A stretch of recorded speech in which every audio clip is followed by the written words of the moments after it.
تو ہمیں بھی اپنے اس معاملات کو دینا چاہیے. اور جو شیعہ کے ساتھ اختلاف ہے وہ کوئی آج اور ہمارے آج کے مولویوں پاکستان ہندوستان کا نہیں ہے. آج سے 9 سال قبل کتابیں لکھی گئی رد شیعہ کے اوپر, لیکن ایک علمی معیار تھا, علمی معیار تھا, یہ معیار نہیں تھا. دیکھیں یہ کتابیں بڑی بڑی ہیں. امام ابو حنیفہ رحمۃ اللہ علیہ نے جہمیوں کے ساتھ, مجسمیوں کے ساتھ, قدریوں کے ساتھ اور دیگر آپ کتابیں پڑھیں, النحل پڑھیں علامہ شہرستانی کی, اور شیعہ کی الفرق و شیعہ پڑھیں, تو آپ کو معلوم ہوگا کہ بڑے بڑے مجددین اور بڑے بڑے فقہاء نے بڑے بڑے فرقوں کے خلاف جہاد کیا. مولا علی نے جہاد کیا, اور اس کے بعد تابعین تبع تابعین نے جہاد کیا, محدثین نے جہاد کیا, علمی طور پر رد کیے, لیکن یہ حال کسی نے نہیں کیا جو آپ ہم لوگ کرتے ہیں. میں آج اپنی گفتگو کا آغاز کروں گا. جناب قبلہ ہمارے محترم شیعہ بھائی جن کا نام ہے حسن الحجاری, انہوں نے ابو بکر عمر کے اوپر ایک اعتراض جو کہ وہ کئی جگہوں میں نے سنا وہ کر رہے ہیں. ہم انشاءاللہ لائیو بیٹھ کے ان کے ساتھ گفتگو بھی کریں گے, ان سے باتیں پوچھیں گے, ہماری وہ تصحیح فرمائیں گے, ہم ان کی تصحیح فرمائیں گے جہاں تک ہمارا اپنا موقف ہے, ان کا اپنا موقف ہے. ہم دونوں حضرات بیٹھ کے ہم اس پہ گفتگو کر سکتے ہیں, ہمارا رائٹ ہے. سورہ حجرات کی آیات کریمہ کا وہ آغازیہ بیان کرتے ہیں, اور وہ کہتے یہ ہیں کہ یاری صاحب نے سورہ حجرات کی آیت پڑھی, اور آیت پڑھنے کے بعد آپ نے کیا یہ کہ اس میں لا یعقلون کے اوپر کلام کیا, اور اس سے یہ ثابت کیا کہ یہ جو لا یعقلون ہے, عقل والے نہیں, یہ بدترین مذمت ہے قرآن کریم کی روح سے. آپ توجہ فرمائیے گا ذرا. وہ کہتے ہیں کہ ان الذین ینادونک من وراء الحجرات اکثرهم لا یعقلون. اب اکثرهم لا یعقلون کی تفسیر بیان کی, مختلف تفسیریں اٹھا کے اس میں سے یہ نکالا کہ یہ یعقلون بدترین مذمت ہے. اب وہ والے بیت اور مولا علی کے متعلق کہاں کہاں لا یعقلون کے وہ میں انشاءاللہ وہ تفسیر شیعہ کی دکھاؤں گا, بعد میں اس پہ ہم تفصیلی بحث کریں گے. لیکن آج ہم صرف انہی کے اعتراض کی اس قسط میں, اس ایپیسوڈ میں, آج کی نشست میں ہم صرف اسی اعتراض کو بغور مطالعہ کریں گے کہ وہ کہنا کیا چاہتے ہیں. سورہ حجرات کی تفسیر جو صحیح بخاری کے اندر نازل ہوئی ہے آیات کریمہ, صحیح بخاری کتاب التفسیر کے اندر 4845 نمبر کے آغازیے میں یہ روایات آتی ہیں. پہلی تو جناب حسن الحجاری صاحب سے گزارش یہ ہے کہ کیا کسی آیت کریمہ کے اوپر ایک شان نزول آپ کو مل گیا, یہ میں پہلا پوائنٹ پیش کر رہا ہوں, ایک شان نزول مل گیا, آپ صرف اس ایک کو لیں گے, باقیوں کو رد کر دیں گے؟ میرا یہ سوال ہے. ایک آیت کریمہ پر مختلف 5 شیعہ کتب کے اندر 5 شان نزول ایک ہی آیت کریمہ کے ہوتے ہیں. اب ان میں سے ایک کو اٹھا لیا, یہ کون سے اصول اور رول کے تحت انہوں نے اٹھایا ہے؟ پہلے یہ میرا سوال ہے, آپ اس کا جواب چاہیے کہ آپ نے اسی آیت کریمہ کی سورہ حجرات کی پہلی 5 آیت کریمہ کے جو شان نزول ہیں ان کی فہرست تقریباً 7 شان نزول تفسیر اور کتب حدیث کے اندر موجود ہیں. شیعہ علماء نے بھی پیش کیے اور سنی علماء نے بھی پیش کیے. تو میرا سوال یہ ہے کہ صرف ابو بکر عمر پر ہی جو نکتہ چینی کی جا رہی ہے ان آیات کی روشنی میں, یہ وہ کون سا رول ہے کہ ان تمام جو شان نزول تھے ان کو سائڈ پہ کر دیا اور فقط صرف ایک یہ لے لیا؟ اس کی کیا دلیل ہے؟ یہ کون سے فن تفسیر میں کون سا وہ رول ہے شیعہ کے ہاں جو اللہ یاری صاحب ہمیں بتائیں گے کہ یہ کس اصول کے تحت صرف یہ تفسیر انہوں نے لی ہے؟ پہلی تو یہ بات ہے. دوسری بات یہ ہے کہ ایک حکم نازل ہوتا ہے آل بیت اطہار کے متعلق بھی ایسا بہت کچھ ہے, اور دیگر بھی ہے کہ ایک حکم نازل ہوا, ایک معاملہ ہو رہا تھا. دیکھیں شراب کے متعلق صحابہ کرام کے بارے میں ہے کہ جب اللہ کے رسول نے اعلان کیا کہ شراب آج تم پر حرام کر دی گئی ہے, کہ خدا کی قسم جو ہے نا ڈرموں کے ڈرم لوگوں نے انڈیل دیے, گلیوں میں شراب ہی شراب تھا, لوگوں نے بہر پھینک دیے. اب اس سے پہلے جو شراب پی رہے تھے, اب کوئی آیت رحم محمد علی نازل کر کے پیش کر کے یہ کہے دیکھو جی قرآن کہہ رہا ہے کہ جناب یہ تو حرام ہے جناب شراب پینا, اور فلاں صحابی تو فلاں جگہ پی ہوئی تھی انہوں نے. ایک معاملہ جو حرمت سے پہلے کا ہے, ایک چیز کا حکم آ گیا حکم سے پہلے. دیکھیں اللہ کے رسول کے متعلق کئی اعمال ایسے ہیں شیعہ سنی کی کتابوں کے اندر موجود ہے کہ اللہ کے رسول وہ پہلے نہیں کرتے تھے, جب حکم آیا تب شروع کیے. کئی چیزیں پہلے مانے نہیں تھیں رسول اللہ علیہ وسلم کے نزدیک بھی, اللہ کے نبی کے نزدیک بھی, بعد میں جب اللہ کا حکم نازل ہوا تو وہ مانے ہوئی. پہلے منافقین اور دیگر لوگوں کے جنازے پڑھنے کے متعلق حکم کچھ اور تھا, بعد میں کچھ اور ہو گیا. قبلے کے متعلق پہلے حکم کچھ اور تھا, بعد میں کچھ اور ہو گیا. اور ایسے ہزاروں میں کہہ رہا ہوں کہ یہ موضوع نہیں ہے, میں ہزاروں ایسے نبی اور پھر آل بیت طہار اور صحابہ کرام کے متعلق میں آیات کریمہ پیش کروں گا اور شیعہ کتب سے, جس کے اندر یہ موجود ہے کہ کہ پہلے وہ عمل کرتے رہے، بعد میں اسے منع کر دیا گیا. یہ گردے کھانے گوشت کے متعلق. اس کے علاوہ اور کئی ایک مثالیں، میں صرف مثال دے رہا ہوں متع کے متعلق، شیعہ متع کے، وہ سارے متع میں بھی اختلاف ہے ہمارا، لیکن کئی اور چیزیں ہیں جو پہلے حلال تھیں، بعد میں ان کو حرام کیا گیا. تو پہلے ایک چیز کا حکم ہونا اور تھا، اور بعد میں یہ حکم ہوا. تو جب کسی چیز کا حکم نازل ہو جائے، اس کے بعد کوئی عمل کرے تو اس کے اوپر وہ گمراہی کا یا گناہ کا یا خطا کا حکم جاری کیا جائے. جب شراب پہلے حلال تھی تو کوئی پیتا، اب شراب کوئی پہلے پیتا رہا ہو اور کوئی کہے جناب دیکھو قرآن کا حکم نازل ہو گیا، یعنی جو چیز پہلے جائز تھی تو وہ تو خطا تھی نہیں نا، غلط تھی نہیں. کوئی پہلے کوئی پیتا تھا کہ نہیں کہتے کہ تم گناہ کر رہے ہو، کیونکہ وہ تھی یہ حلال. جب اس کو حرام کیا گیا، اس کے بعد کوئی پیے گا کہیں گے تم غلط کر رہے ہو، تمہارا یہ کام غلط ہے. میری بات سمجھ نہیں اس میں. تو یہ ایسے ہی جیسے کہ پولیس والے کو پسٹل چلانے کا لائسنس ملتا ہے، تو اس سے پہلے اگر وہ لائسنس ملنے سے پہلے گولی چلائے گا تو وہ مجرم ہے، لیکن جب اس کو لائسنس مل گیا وہ چلائے گا تو اس کے لیے اتھارٹیسٹی ہے. تو مطلب یہ ہے کہ یہ جو ایک لاجک ہے الغیاری صاحب کا، یہ کچھ دماغوں سے ماورا ہے کہ آیت نازل پہلے وہ صحابی یہ کام انہوں نے اونچی آوازیں کی. برگاہ رسالت میں کئی صحابہ ہیں جن کا آپس میں اختلاف ہو گیا. عبداللہ ابن عباس کا اور علی کا اختلاف ہو گیا، بخاری کے اندر ہے. اور اس کے بعد کئی ایک مقامات پر کئی صحابہ کا اختلاف ہو گیا. یہ من کن تو مولا والی مولا والی جو روایت پہ ہم نے بحث کی ہے، اس میں ہم نے دکھایا آپ کو جب یمن کی غزوات سے مولا علی آئے تو کچھ مولا علی پر کچھ لوگوں نے اختلاف مولا علی سے کرنا شروع کر دیا. تو پھر اس موقع پر اللہ کے نبی نے جو ہے ہاتھ بلند کر کہا کہ من کن تو مولا والی مولا. تو کیا وہ اختلاف جب ہوا تو کوئی کہے جی دیکھو جی پہلے تو حضور کی برگاہ میں دونوں کی آوازیں بلند ہو گئی، مطلب کوئی لاجک نہیں ہے نا، لاجک ہے یہ. اب کہتے ہیں جی کہ کم عقل والی جو بات ہے، یہ کہتے ہیں کہ کم عقل کہنا قرآن کا یہ برترین مذمت ہے ابو بکر و عمر کی. اچھا جی، ابو بکر و عمر کا کم عقل جو لفظ ہے یہ بخاری کے اندر، پوری بخاری میں کہیں ابو بکر و عمر کے اوپر لاگو کر کے دکھا دیں. میرا چیلنج ہے اس بات. بخاری میں صرف امام بخاری یہ آیت کریمہ کا باب قائم کرتے ہیں، نیچے جو دلیل لاتے ہیں وہ کسی اور آیت کی لاتے ہیں. اب جو محدثین کا یہ بھی غلط بحث ہے. محدث جب ترجمہ الباب قائم کرتا ہے، یہ صحیح مسلم کے اندر سینکڑوں ایسے دلائل ہیں، بخاری کے اندر سینکڑوں ایسے دلائل ہے کہ جب محدث کوئی ترجمہ الباب قائم کرتا ہے تو اوپر وہ باب قائم کرتا ہے، نیچے اس کے اندر جو حدیث ہوتی ہے وہ کسی اور موضوع کی ہوتی ہے. مطلب ترجمہ الباب سے جو ایک محدث کوئی بھی ایک چیپٹر قائم کرتا ہے، اس چیپٹر پر عقیدہ نہیں ہوا کرتا، اس سے استدلال نہیں ہوا کرتے کہ مسلم نے یا بخاری نے ایک چیپٹر قائم کیا، چیپٹر سے اگر ایسا آپ نے کرنا ہے تو ہم جب کہتے ہیں کہ امیر معاویہ کے مناقب کے چیپٹر موجود ہیں تو آپ کہتے ہیں جی دیکھیں چیپٹر تو موجود ہیں، ان کے نیچے جو حدیثیں ہیں وہ امیر معاویہ کی فضیلت پر دلالت نہیں کرتی. جو ہے مناقب امیر معاویہ کا چیپٹر تو آ گیا، مگر اس کے اندر جو حدیثیں ہیں وہ تو مناقب معاویہ کی ہیں ہی نہیں، وہ تو دعائیں ہیں، فلان ہے فلان ہے فلان ہے.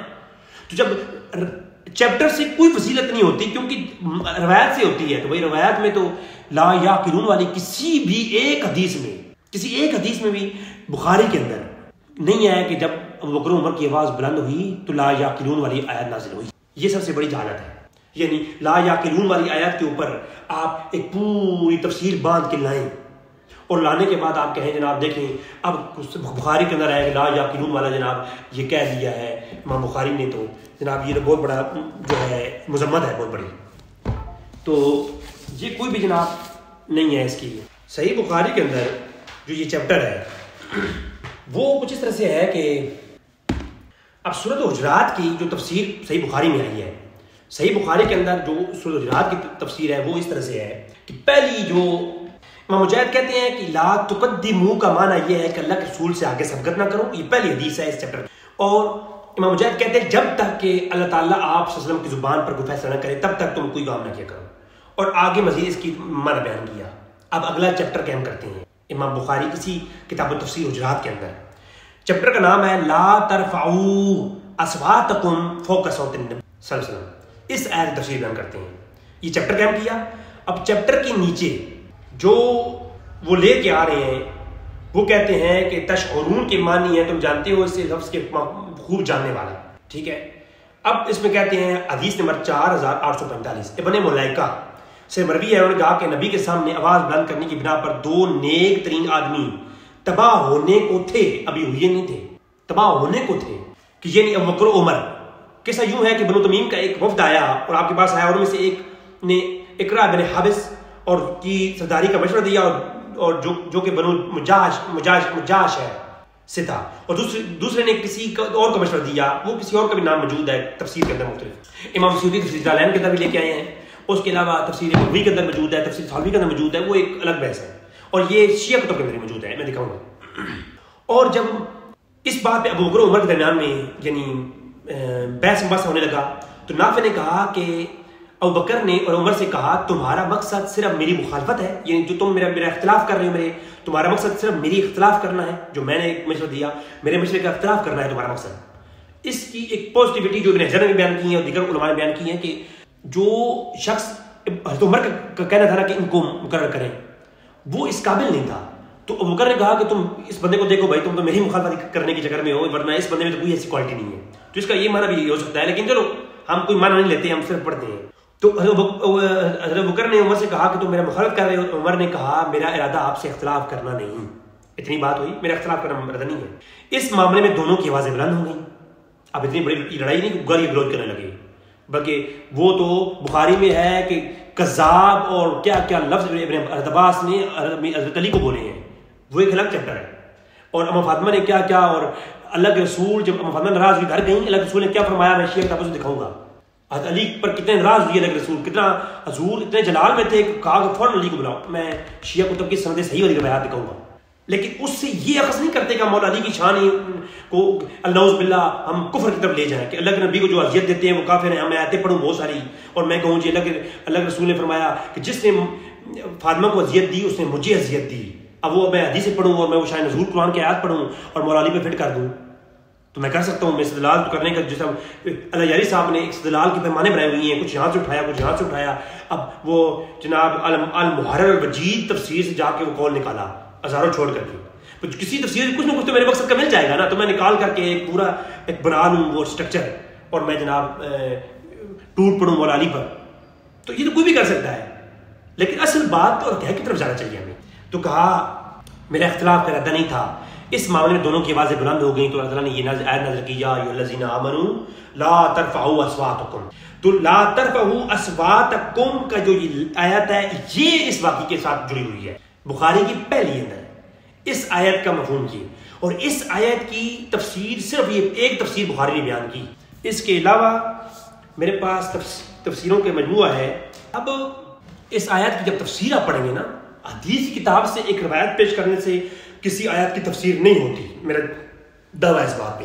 فقط اتنا نہیں ہے، آج سے فقط روایت دلیل ہے، روایت دلیل ہے، اس کا انکار نہیں ہے، لیکن ایک آیت پر فیصلہ سنا دینا صرف ایک روایت کی بنیاد پر تو ایسا نہیں ہے، ایسا نہیں ہے. اس کے اوپر شیعہ کے ہاں بھی اور سنیوں کے ہاں بھی ایک آیات کے اوپر ہزاروں قول ہوتے ہیں، ہزاروں قول ہوتے ہیں. ان میں سے محدث جو ہے مفسر پیش کر دیتے ہیں، اب تشریح کرنے والا تمام کو دیکھ کر کے فیصلہ کرتا ہے، صرف ایک شان نزول کے نہیں. میرے سامنے یہ تفسیر حجرات کی تفسیر کی جو تشریح ہے میرے پاس، میں آپ کے سامنے چند ایک چیزیں پیش کر دیتا ہوں. المعامل التنزیل کے اندر سے لے کر کے کثیر لوگوں نے اس پر جو ہے نا پیش کیا اور کہا کہ جب اب اگلی بات سنیے ذرا، اے دل کو تھام کے، ذرا دل کو تھام کے دیکھیں نا. یہ جو تفسیر ہے نا کہ صحیح بخاری کی جو روایت پیش کی گئی، اس میں یہ ہے کہ آوازیں بلند ہوئی تو آیت نازل ہو گئی، حکم نازل ہو گیا کہ اس کے بعد ایسے نہیں کرنا. تو یہ تربیت اللہ کرتا ہے نا، ایک مسئلہ غلط ہے. میں نے سالے پہلے 5 منٹ میں نے تمہیدی بات کر دی. اب سورہ حجرات یہ 9 ہجری کا واقعہ ہے، یعنی 9 ہجری کو یہ نازل ہوئی ہے کہ اس کی شان نزول میں شدید اختلاف ہے. شان نزول امام قرطبی لکھتے ہیں کہ یہ منافقین کے لیے نازل ہوئی، اور وہ قول لے کے آئے اور دلیل لے کے آئے کہ منافقین جو ہے نا حضور کے ساتھ بدتمیزی سے آوازیں پیش کرتے تھے اور حضور کے سامنے تو ان کے لیے نازل ہوئی ہے. اب یہ پہلی تفسیر. دوسری تفسیر آپ بخاری کی لے لیں جو بخاری نے کی، اور تیسری آپ دیکھیں ثابت ابن قیس کے بارے میں نازل ہوئی جی. اس کے یہ حدیث کی کتابوں میں بھی ہے اور حدیث کی چوٹی کی کتابوں میں یہ روایات موجود ہے تمام کتابوں کے اندر، کہ وہ بخاری کے اندر اور مشکات کے اندر بھی ہے کہ ثابت ابن قیس اونچا سنتے تھے تو وہ اونچا بولتے تھے. تو یہ آیت کریمہ جب نازل ہوئی تو وہ گھر بیٹھ گئے، جا کے مسجد میں آنا چھوڑ دیا. اللہ کے رسول نے ان سے پوچھا کہ وہ ثابت ابن قیس نہیں آ رہا ہے، تو ایک صحابی نے جا کے پوچھا تو کہتے ہیں بھائی میں اونچا سنتا ہوں تو میں اونچا بولتا بھی ہوں، تو لہٰذا میں اونچا بول رہا ہوں تو اب میرے انتخبت اعمال کو میرے جو ہے نا اعمال برباد ہو گئے ہیں، تو اللہ نے میری مذمت میں آیت نازل کی ہے تو میں تو جہنمیوں میں سے ہو گیا ہوں. تو اللہ کے نبی نے فرمایا انہیں جا کے بتا دو وہ جہنمیوں میں سے نہیں، وہ جنتیوں میں سے ہے. تو معلوم ہوا کہ ہر آواز بلند کرنے والا جہنمی بھی نہیں ہوتا. اس آیت سے صرف جہنمی ہونے کی دلیل نہیں ہے یہ کہ آواز بلند ہو گئی، مطلقاً آواز بلند ہو گیا ہو جائے تو جہنمی ہو جائے گا. کہا کہ وہ جہنمی نہیں ہوتا.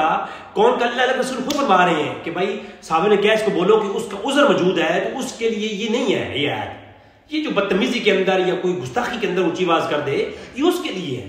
حضور گھر سے باہر جا کے آواز لگانا شروع کر دے اس کے لیے ہے. صحابہ نے کیا اس کے لیے اسے بلاؤ، اسے مسجد میں لے کے آؤ، وہ جنتیوں میں سے ہے. لفظ یہ فرمایا.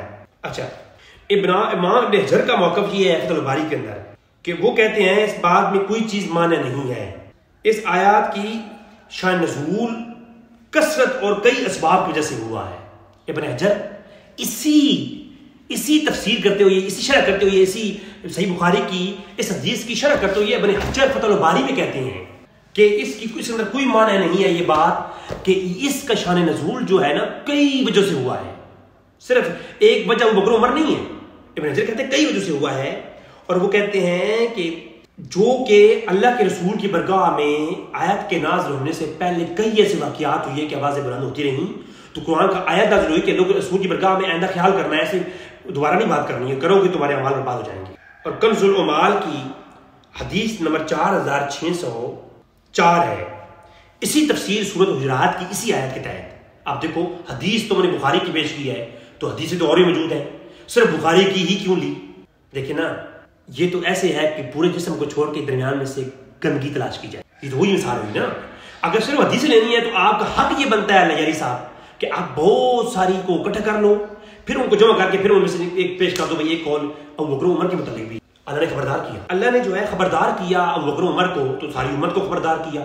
کئی صحابی ہیں جن کو اللہ نے سخت ترین الفاظ کے ساتھ کہا خبردار یہ کام کیا تو اب نہیں کرنا. قرآن بھرا پڑا ہے، ہم تو اس کے اختلاف نہیں کرتے کہ اللہ نے صحابہ کرام کو سخت الفاظوں کے ساتھ سمجھایا یہ کرنا ہے یہ نہیں کرنا. ہمارا تو یہ کبھی منج نہیں ہے کہ اللہ نے سختی کے ساتھ حضور کی صحابہ کرام کو کئی احکامات دیے تو یہ بھی حکم دے دیا اور یہ تو پوری امت کے لیے بھی ہے. ٹھیک ہے. تو ابن حجر کی کنز العمال کے اندر جو روایت ہے اس میں ہے کہ ابو بکر صدیق کے سامنے جب اختلاف ہوا اور یہ آیت نازل ہوئی اس کے بعد ابو بکر صدیق نے بولنا بالکل ختم کر دیا، اونچا بولتے ہی نہ تھے. اب یہ ہے علت جب لوٹ آتی ہے تو کفر لوٹ جاتا ہے. جب علت لوٹ جائے تو اس کا حکم بھی لوٹ جاتا ہے. یہ اصول ہے نا شیعہ سنی کی. میں اگر فقہا کے نص پیش کروں گا تو جب ابو بکر نے یہ اس کے بعد پھر کیا کیا، ہمیشہ اونچی آواز میں بات نہ کی. اس کے بعد یہ صحیح بخاری جو آپ نے پڑھی ہے اسی صحیح بخاری اسی صحیح ابو ملیکہ والی جو روایت ہے کہ یا ابو بکر عمر لڑ پڑے آوازیں بلند ہوئی تو آیت نازل ہوئی یا الذین آمنوا لا ترفعوا اصواتکم. یہ آیت نازل ہوئی نا تو اس کے آگے کہتے ہیں قال ابن زبیر جو سے کہ راوی ہیں وہ کہتے ہیں کہ اس آیت کے نازل ہونے کے بعد فما کان عمر یسمع رسول اللہ صلی اللہ علیہ وسلم بعد هذه الآیات کہ کہا یستفہم کہ یہ آیت نازل ہونے کے بعد عمر اتنی ایسا بات کرتے تھے کہ اللہ کے رسول کئی بار پھر سوال کرتے کہ عمر تم نے کیا کہا ہے. عمر فاروق نے اتنا کم یعنی اتنا اونچا بولنا ہی چھوڑ دیا. اور یہ روایت ایک جگہ نہیں ہزاروں جگہوں پہ موجود ہے. صرف بخاری وہی چیپٹر وہی اجرات کے اندر ہے. اسی دیکھیں نا آپ نے تفسیر اگر پیش بخاری سے کی ہے تو حدیث تو پوری پیش کر دینا سارے. ایسے نہ کریں. اگر آپ پاکستان کو نماز ادھے کرتے ہیں میں مان لیتا ہوں تو آپ بھی تو ایسا کریں گے. آپ میں فرق کیا ہوا؟ دیکھیں نا آپ ابو بکر عمر کے کفر پہ دلیل لا رہے ہیں تو آپ کو کم از کم تفسیر پیش کر رہے ہیں تو پوری تو پیش کریں. یہ خیانت نہ کریں نا. یہ تو گناہ ہے، یہ تو حرام ہے اور ایسے شخص سے تو قرآن حدیث سننا بھی حرام ہے ہمارے نزدیک. تو پھر ابن زبیر نے کہا کہ عمر نے اس آیت کے نازل ہونے کے بعد اتنی ایسا بات کرتے کہ اللہ کے نبی کئی بار پوچھنا پڑتا ہے کہ عمر تم نے کیا کہا ہے. اور کہا انہوں نے یہ بات اپنے نانا یعنی ابو بکر کے متعلق نقل نہیں کی. حضرت زبیر نے یہ بات نہیں کہا کہ یہ بات انہوں نے حضرت زبیر کے متعلق نہیں کہی. یہ بات ٹھیک ہو گیا تو جو ہے تو یہ دو چیزیں ہو گئیں. اس کے بعد ترمذی کے اندر کتاب التفسیر ہے حجرات کی اسی آیات کی تفسیر کہ وہ کہتے ہیں کہ عمر انتہائی خاموشی سے بات کرتے تو علت لوٹ گئی. اب کفر ثابت کرنا علی صاحب سے میں ہے.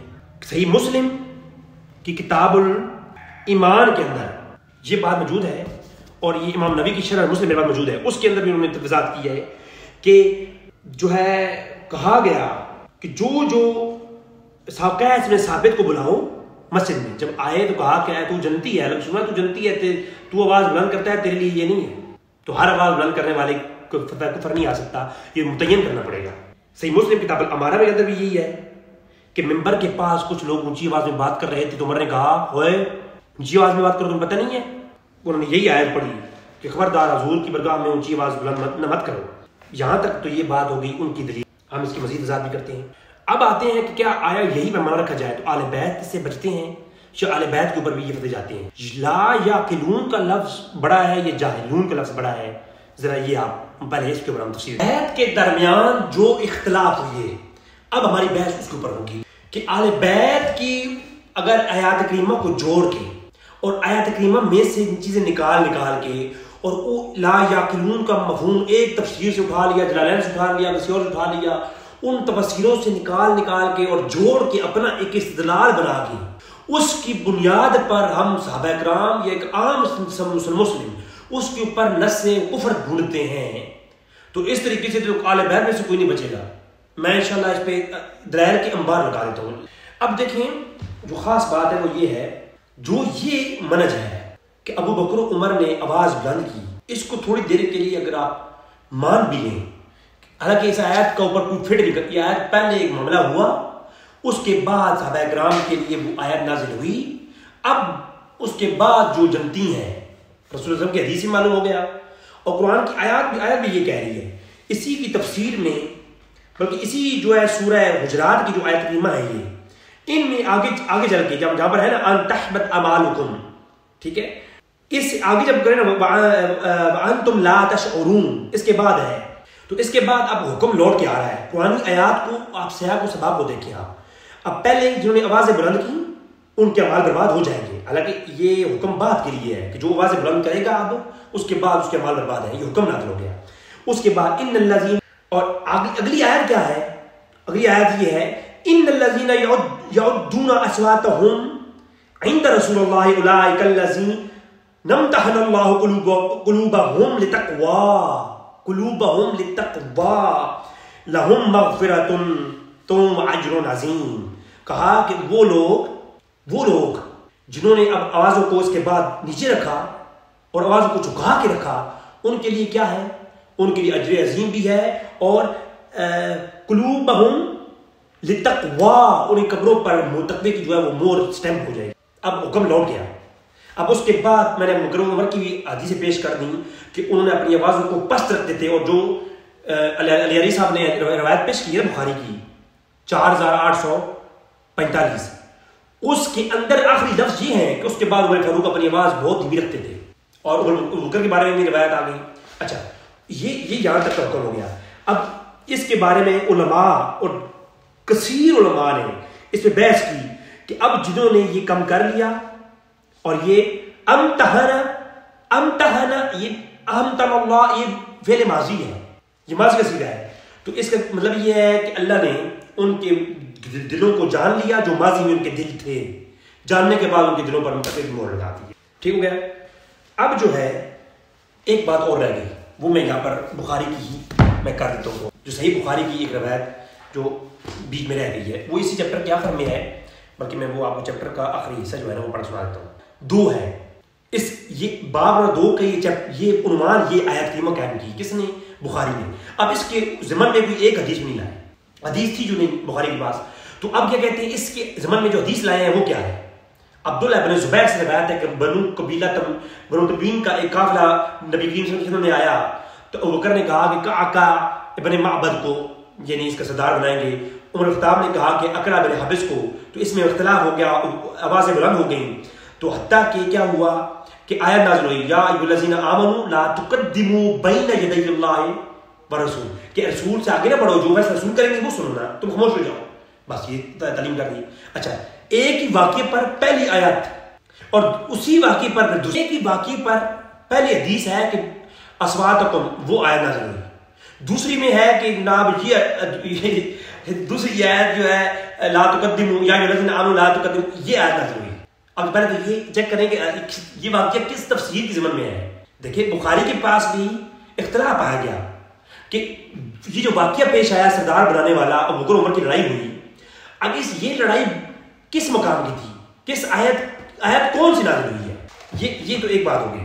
پھر جو ہے اس کے بعد میں آپ کے سامنے پیش کرتا ہوں کہ یہ جو اگر قرآنی آیات کا اصول نکالنا ہے اصول، تو پھر میں بھی نکال لیتا ہوں علیاری صاحب کے لیے کہ بلا آپ تھوڑا سا اس پہ ادھر توجہ دیں ذرا، کہ میں آپ کے سامنے ایک پیش کرتا ہوں کہ امام میرے سامنے ہے اصول من الکافی. اصول من الکافی ہے میرے سامنے. اصول من الکافی میں کیا ہے؟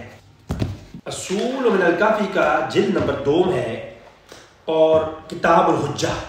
اس میں یہ روایت ہے قال امام باقر نے ایک آیت کی تفسیر میں کہا. امام باقر نے آیت کی تفسیر میں کہا. تفسیر کیا ہے؟ آیت کریمہ ہے کہ وَيَوْمَ الْقِيَامَةِ تَرَى الَّذِينَ كَذَبُوا عَلَى اللَّهِ وَجُوهُهُمْ. آیت کریمہ ہے، اس کو نقل کیا ہے اصول کافی میں ایک روایت میں. ایک کہ امام باقر سے کسی نے کہا کہ اس آیت کا مطلب کیا ہے کہ بروز قیامت تم دیکھو گے ان لوگوں کو جنہوں اللہ پر جھوٹ باندھا اور ان کے چہرے کالے اور سیاہ ہوں گے، بگڑے ہوئے ہوں گے.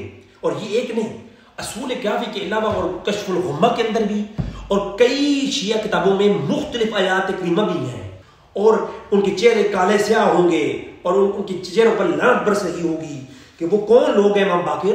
یہ جو آیت کریمہ کا مفہوم کیا ہے آپ ذرا سنیے گا دل کو تھام کے. دیکھیں ہم اس آیت کا صرف الزامی جواب دے رہے ہیں، ہمارا عقیدہ یہ نہیں ہے. ہم 12 ائمہ ہوں شیعہ کے، جو 12 امام ہیں ہمارے نزدیک ان کی جو ہے ان کا احترام ہم پر واجب ہے. جو بھی 12 ائمہ کے گھروں کے بہر بیٹھنے والے کتے کی توہین کرے، خدا کی قسم اس کو دین اسلام سے خارج ہے. ہمارا تو یہ عقیدہ ہے الحمدللہ. ہم تو کہتے ہیں آل بیت اطہار کے دروازوں پر بیٹھنے والے کتے کی توہین کرنے والا جو ہے نا وہ دین اسلام سے خارج ہے. اچھا ہم صرف یہ الزامی جواب دے رہے ہیں کہ اگر وہ اصول جو لا یاقلون کو یہاں سے اٹھا کے ہم نے ابو بکر عمر کو کافر کہہ دیا، نعوذ باللہ من ذالک، یہ آپ کا اجتہاد ہے، نص قطعی نہیں. اور نص قطعی نہ ہو کر کے آپ کسی صحابی کو کافر کہہ رہے ہیں تو کفر آپ پر لوٹ آئے گا. اگر آپ کو اور مجھے کافر کہو اور مجھ میں کفر نہ ہو تو کفر لوٹ جائے گا علی صاحب پر. تو ابو بکر عمر کو کوئی کہے توجہ ہے. اچھا تو امام باقر سے کہا گیا، امام باقر یہ بتائیں ذرا یہ کون مراد ہے اس آیات سے کہ چہرے کالے ہوں گے اور جھوٹے کذاب ہوں گے کہ انہوں نے اللہ پر جھوٹ باندھا ہوگا، تو یہ کون ہے؟ کہا کہ یہ وہ شخص، اس مراد وہ ہے جو امامت کا دعویٰ کرے اور وہ خود امام نہ ہو. سائل نے پوچھا کہ کیا وہ فاطمی علوی ہو؟ اگر وہ فاطمہ کی اولاد سے اور علی کی اولاد سے اور رسول اللہ کی اولاد سے ہو تو تب؟ کہا تب بھی وہ کافر ہے. وہ کون ہے؟ وہ اس نے اللہ پہ جھوٹ باندھا. کس نے باندھا؟ جس نے امامت کا دعویٰ کیا اور وہ امام نہ تھا. تو وہ کون ہوا؟ وہ اس کا چہرہ کالا ہوا قیامت کے دن اور اس نے اللہ پر جھوٹ باندھا ہوگا. اور ایک اگلی روایت ہے، اگلی روایت سنیں ذرا اسی پیج کے اوپر، یہ اسی باب کے اندر یہ جو روایت ہے نا کتاب الحجت 364 نمبر پر روایت، اس باب کتاب الحجہ کے جو یہ چیپٹر ہے کہ ان الارض لا تخلو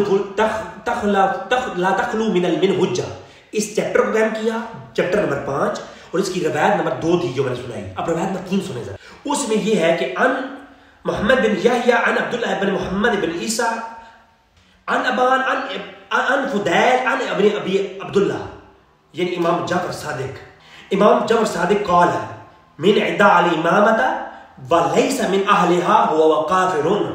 جو امام نہ تھا اور امامت کا اس نے دعویٰ کیا وہ کافر ہے. یہ ہو گیا فتویٰ.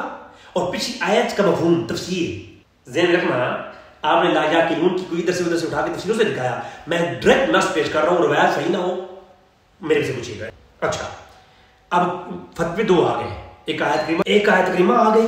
آیت کریمہ کی تفسیر بھی آ گئی. الجاری صاحب نے آیت کریمہ کی تفسیر نہیں کی، امام باقر نے کی ہے.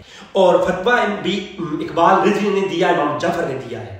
اب آتے ہیں ذرا اگلی بات کی طرف. اچھا جی، اور پھر امام کی اطاعت کیا ہوتی ہے؟ امام مفردۃ الاطاعت ہوتا ہے، فرض ہوتی ہے امام کی اطاعت.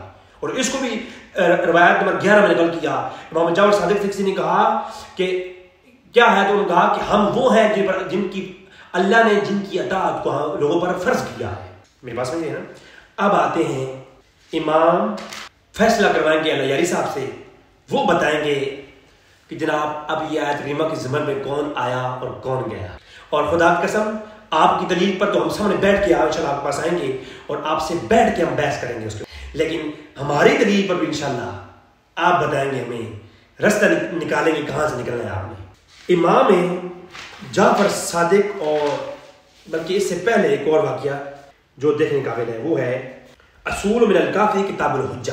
ٹھیک ہے جی, میں آپ کے سامنے پیش کرتا ہوں کہ امام زید ابن علی ابن حسین, امام زین العابدین کے بیٹے زید, انہوں نے امامت کا دعویٰ کر دیا. کس کے مقابلے میں؟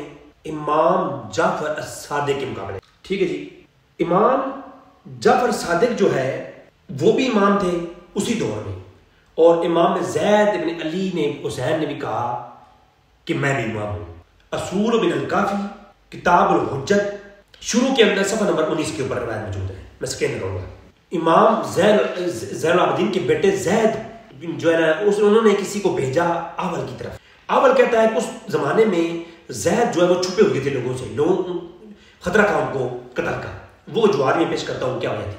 تو انہوں نے مجھے کہا کہ ابو جعفر کیا اول بیان کرتا ہے کہ مجھ سے زید نے کہا کہ اے زید ابن علی ابن حسین, اے زین العابدین کے بیٹے زید, کیا تمہارا معاملہ کیا ہے؟ تو زید نے کہا اگر میں تمہیں کہوں اول کہ تم میرے ساتھ خروج کرو اور میرے ساتھ جہاد کے اندر نکلو اور میرا ساتھ دو تو تم کیا کرو گے؟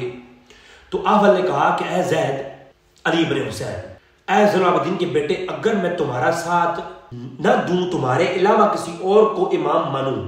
اول نے کہا کہ اے امام زین العابدین, اگر آپ کے علاوہ کوئی اور امام ہے, کوئی اور حجت ہے, تو آپ کو نہ ماننے میں میری نجات ہے.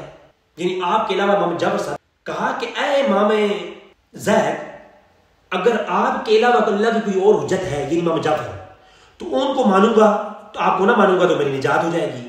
اور اگر آپ کے علاوہ کوئی اور حجت نہیں ہے تو پھر بھی آپ کو اگر مانوں یا نہ مانوں کام برابر ہے میرا. تو آپ کا اگر آپ کی بات مان لوں اور جو کوئی اور امام ہے اس کو چھوڑ دوں تو میں ہلاک ہو جاؤں گا. تو آپ کو نہ مانوں اور جو کوئی اور حجت ہے اس کو مان لوں تو میں نجات پاؤں گا. اور اگر میں بغیر کسی اور کا امامت کو بھی نہ تسلیم کروں تو آپ بھی تسلیم نہ کروں تو کام برابر ہے. تو آگے سے امام زین العابدین نے کہا, ابن زین العابدین نے کہا, امام زید نے کہا کہ اول تو کیا سمجھتا ہے, جب میرے باپ زین العابدین مجھے لقمہ کھلاتے تھے نا, گوشت کا ٹکڑا, تو اس کو پہلے پھونک مار کے ٹھنڈا کرتے تھے اور مجھ سے اتنا پیار کرتے تھے کہ میرے منہ میں انہوں نے اس لقمے کو جو ہے تب ڈالتے جب وہ ٹھنڈا ہو جاتا تاکہ میری زبان نہ جلے. تو تم کیا سمجھتی ہو کہ میرے باپ امام زین العابدین نے, علی بن حسین نے, مجھے اتنا بڑا مسئلہ جس میں جنت و جہنم کا مسئلہ ہے مجھے نہیں بتایا؟ میرا باپ کیسے گوارا کر سکتا ہے کہ میرا بیٹا زید جہنم میں جائے؟ جو باپ میرا گرم ٹکڑا اور گرم وہ ٹکڑا جو ہے میرے منہ میں جانا گوارا نہیں کرتا, مجھے جہنم میں نہیں جانا گوارا کرے گا؟ اول تم کیسی احمقانہ بات کرتے ہو. امام جعفر وہ جو ہے ان کو چھوڑو, میرے ساتھ مل کے خروج کرو. تم اب دلیل سمجھ رہا ہے, اور یہ اصول کافی کے اندر ایک پوری نئی بحث ہے. اور کہا کہ اے اول, تمہارا امام جعفر مدینہ میں لوگوں کو بتاتا ہے کہ میں قتل کیا جاؤں گا اور میں سولی بھی لٹکایا جاؤں گا, یہ میرے بارے میں ایسی افواہیں پھیلا رہا ہے. وہ کیا تمہارا امام مجھے قتل کرنا چاہتا ہے؟ یہ امام جعفر زید ابن علی ابن حسین کا بیٹے زین العابدین اور ان کا بیٹا زید, اس کو قتل کرنے کی جو سلٹ چڑھانے کی دھمکیاں امام جعفر صادق دے رہے ہیں. اب امام جعفر صادق اور زید کے مابین جو یہ دونوں, ایک کہتا ہے میں امام ہوں, دوسرا کہتا ہے میں امام ہوں. اب یہ الیاری صاحب بتائیں گے کہ ان میں سے آیت کریمہ کے مطابق کالے چہرے والا روز قیامت اور اللہ پر جھوٹ باندھنے والا اور کافر کون ہے. اب یہ آپ بتائیں گے, ہم نے صرف دلیل رکھنی ہے. اس کے بعد یہاں پر صرف بات ختم نہیں ہوئی. امام زید کے بارے میں ایک اور روایت میں ہے جس کو میں آپ کے سامنے پیش کرنا چاہوں گا. اللہ اکبر. یہ ہے میرے پاس اصول من الکافی.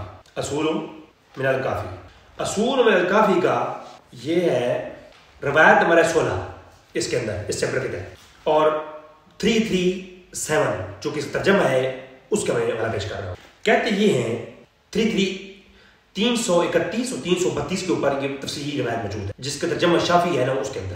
اب یہ روایت کے اندر لفظ دیکھیں کہ امام باقر نے فرمایا اطاعت جو ہے، امام باقر نے کہا حضرت امام زین العابدین کے بیٹے زید سے، امام باقر نے کہا، اب توجہ فرمائیے گا ذرا، کہا کہ اے زید بن علی، کہ امام باقر نے کہا کہ اے زید تم امام نہ ہوتے ہوئے، تو اے زید آپ امام نہیں ہیں اور آپ خروج کا ارادہ رکھتے ہیں، یہ کیا کر رہے ہیں آپ؟ کس نے کہا؟ امام باقر نے زید بن علی کو کہا کہ آپ امام نہیں مگر آپ ارادہ رکھتے ہیں خروج کا، اور کہا کہ اللہ کی طرف سے اطاعت فرض کی گئی ہے ایک امام کی، امام باقر نے کہا، اور یہ طریقہ ہمیشہ سے چلا آ رہا ہے، تو اطاعت ہم میں سے کسی ایک ہی ہوگی، امام ایک ہی ہوگا، اور مودت اور پیار اور محبت سب کے ساتھ ہوگی۔ تو زید تم جو ہے، تم کیوں بڑے بن رہے ہو جب میں موجود ہوں؟ تو تمہارا جو ہے امام منصوص جو ہوتا ہے وہ میری ایک ہی ہوتا ہے اور میں ہوں۔ جب یہ کہا تو آگے سے زید نے کیا کیا؟ زید لفظ دیکھیں ذرا، کہا کہ وقال غاضب زید عند ذلك ثم قال ليس امام منا من جلس في بیتی، کہا زید نے کہ اے امام باقر خاموش رہ، غصے میں آ کے کہا کہ امام وہ نہیں ہوتا جو گھروں میں پردے ڈال کے بیٹھ جائے، امام وہ ہوتا ہے جو جہاد کے لیے تلواریں لے کر باہر نکلے، اور آپ تو دشمنوں کے خلاف قدم نہیں اٹھا رہے، اور آپ کہتے ہیں آپ امام ہیں؟ آپ امام نہیں ہیں، امام میں ہوں۔ امام وہ ہوتا ہے جو خروج کرے۔ امام زید نے یہ نہیں کہا منصوص ہوتا ہے فلان ہوتا ہے، یہ اس لیے ایک ٹولا ٹاپک ہے، انہی روایات سے ہم منصوص امام اگر ہوتا اللہ کی جانب سے یہ اتنی لڑائیاں کیوں ہوتی، لیکن وہ ایک الگ بحث ہے۔ لیکن آپ دیکھیں کہ کہا اللہ اکبر، غصہ آ گیا، اور امام وہ نہیں اس نے گھر میں پردے ڈال کے عورتوں کی طرح چوڑیاں پہن کے گھر میں بیٹھ جائے، امام وہ ہوتا ہے دشمنوں کے ظلم کو روکے اور جہاد کرے، اور تلوار چلائے بغیر کوئی امام ہو ہی نہیں سکتا۔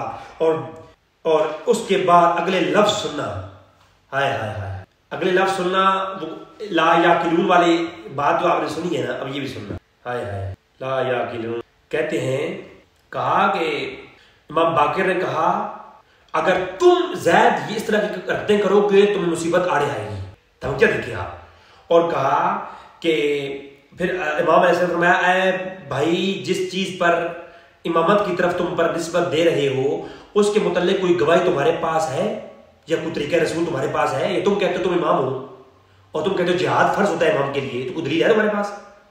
تو اب جو ہے، اور تم کہتے ہو چلوات بغیر کوئی امام نہیں ہو سکتا، کیا دینی علوم سے جاہل امام ہو سکتا ہے؟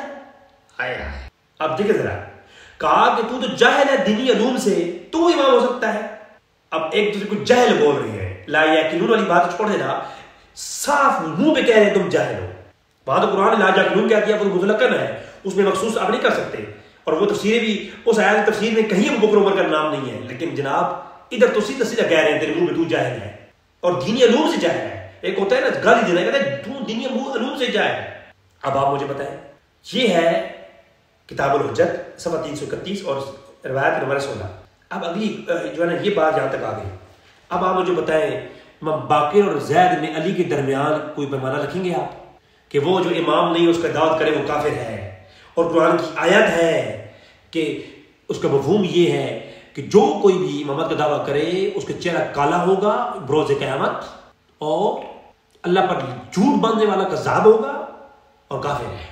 ابھی فیصلہ آپ کریں ان دونوں میں سے کون کافر ہے، کون بروز قیامت کا چہرہ کالا ہوگا وہ زید بن علی ہوگا یا امام باقر علیہ السلام ہوں گے؟ اب یہ آپ بتائیں گے۔ اور یہ نہیں کہ کوئی زید کو مانتے نہیں، آج بھی شیعہ زید ابن علی کی چیپٹرز میں پورے یہ میں تاریخ میں آپ دیکھیں گے اور فضائل میں چیپٹر ہے اور رسول کافی کے اندر بیان ہے، اور کوئی آج فتویٰ لگایا نا زید بن علی ابن حسین پر۔ میری بات سمجھ آ رہی نہیں آ رہی ہے؟ اب یہ علیہ یاری صاحب پر فرض اور واجب ہے قرآن کی تفسیر وہ پیش کریں، کہ قرآن کی تفسیر پیش کریں وہ کہ جناب یہ کہ ان میں سے کافر کون ہے۔ یہ اب فرض ہے علیہ یاری صاحب پر، جو مفہوم قرآن کی آیات کا پیش کیا گیا ہے تفسیر، اور میں نے تفسیر ہی پیش نہیں کی ہے، میں نے صحیح روایت پیش کی ہے، امام جعفر کا اور امام باقر کا قول پیش کیا ہے، ان کی تفسیر کے اندر کوئی شک نہیں ہے سند والی، وہ تو تفسیریں جو ہے وہ تو جو ہے۔ اب اگلی بات سنیں، یہ بات تو یہاں پر ہو گئی نا، امام محمد ابن حنفیہ، توجہ کرا ذرا، امام محمد ابن حنفیہ، محمد بن حنفیہ اور امام زین العابدین علی ابن حسین، امام حسین کے بیٹے، ان کے مابین کیا ہوا، یہ بھی ہم اصول کافی سے دیکھتے ہیں۔ تو جو کرنا ہے بات بڑی سمجھ والی بات ہے۔ اللہ امام باقر جو ہے انہیں روایت کیا 313 نمبر پر، اور کتاب الشافی کتاب الحجت، ترجمہ شافی اصول الکافی کا۔ امام باقر نے روایت کیا کہ امام حسین جب شہید ہو گئے، کون شہید ہو گئے؟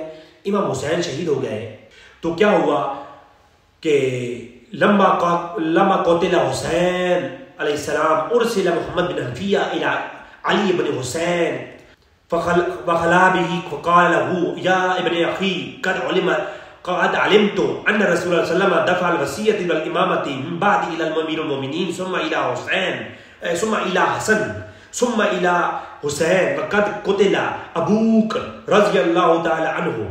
امام باقر روایت کر رہے ہیں کہ محمد بن حنفیہ رضی اللہ کہہ رہے ہیں کس کو؟ امام حسین کو۔ یہ علیہ السلام کہہ دینا، رضی اللہ کہہ دینا، اس میں کوئی اختلاف ہو، ٹھیک ہے، یہ اصول کیا پڑھ رہا ہوں میں۔ اچھا کہا کیا جناب کہ محمد بن حنفیہ کہتے ہیں کہ دیکھو دعا خیر کے لیے گئے، امام شہید، جب امام شہید ہو گیا تو وہاں پر دعا کی گئی، یا جو بھی ماحول تھا، لوگ بیٹھے ہوئے تھے، تو امام محمد بن حنفیہ نے امام زین العابدین کو پکڑ کے سائڈ پہ کیا خلوت میں، اور کہا اے میرے ابن اخی، بھتیجے، کیا کہا؟ اے میرے بھتیجے، قد علمت ان رسول صلی اللہ علیہ وسلم، کہ اللہ رسول نے وصیت کی امامت کی اپنے بعد امیر المومنین علی کی، اور پھر علی نے حسن کی اور حسن نے حسین کی، اور فقد قتل ابوک، اب ہمارا باپ جو ہے وہ قتل ہو گیا ہے، اور ان کی روح پر درود و سلام ہو، اب جو ہے وہ شہید ہو گئے ہیں، تو انہوں نے کسی کو اپنا وصی نہیں بنایا۔ امام حسین نے کسی کو وصیت نہیں کی تھی، امام حسین نے وصیت نہیں کی کہ کون میرے بعد امام ہوگا، توجہ کرنا، تو ہمارے بعد وصیت کوئی نہیں ہے کہ امام حسین ہوگا یا امام حسین کے بعد کون امام ہوگا، لہٰذا میں تمہارا چچا ہوں، میں کون ہوں؟ انا امک وسن ابیک ولادتی من علی، کہ میں علی کا بیٹا ہوں اور تمہارا چچا بھی ہوں اور بڑا بھی ہوں عمر میں اور تجربہ کار بھی ہوں، ہر لحاظ سے میرا حق ہے کہ میں تم سے عمر میں بڑا ہوں تو میں امر وصیت اور امامت پر کھڑا ہو جاؤں، میں امام ہوں، اور میرے ساتھ تم اس معاملے میں جھگڑا نہیں کرنا۔ کیا کرنا؟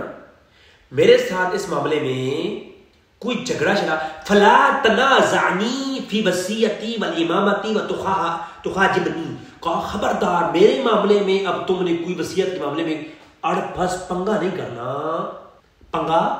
کرنا، فلا تنازع، وہ جو بخاری میں لفظ ہے نا کہ ابو بکر عمر کے درمیان تنازع ہو گیا، یہاں بھی تنازع ہو گیا، نہ علی صاحب میں کوئی مولوی نہیں ہوں کہ میں معاملے کو چھوڑ دوں گا یوں کر کے، ہے جی، کہا کہ تنازع ہو گیا، وہی تنازع جو بخاری میں ابو بکر عمر کا ہو گیا تھا تو وہ کافر تم نے قرار دے دیے، یہاں پر دیکھو تنازع ہو گیا، اور کہا میرے ساتھ پنگا نہیں کرنا، میں بڑا بھی ہوں، چچا بھی ہوں تمہارا، اور حسین نے کسی کی وصیت نہیں کی تو حسین کے بعد امام میں ہوں۔